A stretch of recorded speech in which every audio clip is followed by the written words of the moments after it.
Hello everyone, আমি পূজা। হাওড়া ডোমজুড়ে আমার ছোট্ট একটা হোম বেকারি আছে। আজকে তোমাদের সাথে একটা ম্যাঙ্গো কেকের ডিজাইন শেয়ার করছি। এটা একটা 1 পাউন্ডের মধ্যে ম্যাঙ্গো কেক ছিল। তো অনেক দিন পরে আমি ম্যাঙ্গো কেক বানাচ্ছি। নর্মালি এখন ম্যাক্সিমামই বাটারস্কচ আর চকলেট কেকই বানানো হয়। তো অনেক দিন পরে আবার একটা ম্যাঙ্গো কেকের অর্ডার এসছে। ম্যাঙ্গো কেক নর্মালি সামারের টাইমেই বেশি চলে, কারণ তখন ফ্রেশ ম্যাঙ্গো পাওয়া যায়। তো ফ্রেশ ম্যাঙ্গো দিয়েই তখন কেকগুলো আমি বানাই। কিন্তু এখন যেহেতু উইন্টার, এখন তো আর ফ্রেশ ম্যাঙ্গো পাওয়া যায় না, তাই এখন ম্যাঙ্গো ক্রাশ দিয়েই বানাতে হয়। তার সাথে বেশ কিছু হোয়াইট চকো চিপসও অ্যাড করেছিলাম, যাতে টেস্টটা আরও একটু বেটার আসে। তো এই কেকটা ছিল কমপ্লিটলি একটা কাস্টমাইজ কেক। বেশ কিছু কাস্টমাইজ স্টিকার এটার মধ্যে আমি অ্যাড করেছিলাম, আর যে ডেকোরেশনটাও করেছিলাম ওটাও একটু অন্যরকম করেছিলাম। তো যাই হোক, ক্রাম কোট করে নিয়ে বোর্ডটা ভালো করে ক্লিন করে নিয়ে তারপরেই সবসময় আমি ফাইনাল ফিনিশিং করি। বোর্ডটা যত ক্লিন থাকে কেকটার লুকটাও তত ভালো লাগে।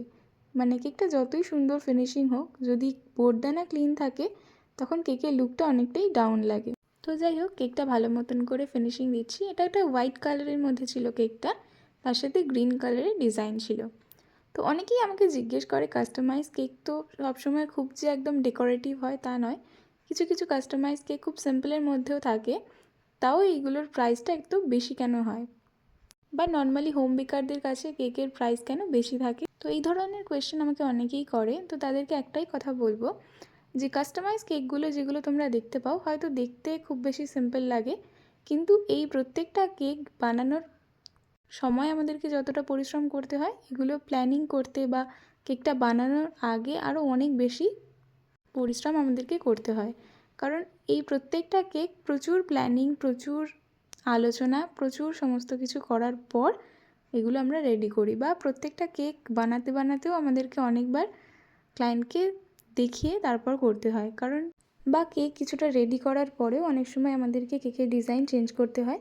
মানে ক্লায়েন্ট যখন ডিসঅ্যাগ্রি করে তখন আমাদেরকে আবার ডেকোরেশন চেঞ্জও করতে হয়। তো কাস্টমাইজ কেক এই জন্যই।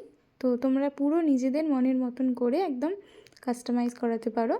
তো তাই জন্য চার্জটা একটু বেশি থাকে নর্মাল কেকের তুলনায়। তো যাই হোক, এই কেকটার ক্ষেত্রে আমি নিচের দিকে একটু অন্যরকম দিয়েছিলাম, মানে নিচের গ্রাসগুলোকে একটু অন্যরকমভাবে ডিজাইন করেছিলাম। আর বেশ কিছু ফ্লাওয়ার বানিয়েছি পিঙ্ক কালারের, পিঙ্কটাই এর সাথে বেশ মানাচ্ছিল। তো কেকটা আমি মোটামুটি ওয়েট করে তোমাদেরকে দেখিয়ে দিলাম। এটা ছিল কেকটার ফাইনাল লুক। একদম শেষে তোমাদের সাথে আমি এর ফিডব্যাকটাও শেয়ার করেছি। তো তোমরাও দেখে জানিও তোমাদের কেমন লাগলো। ভালো লাগলে অবশ্যই একটা লাইক করে দিও। Thank you.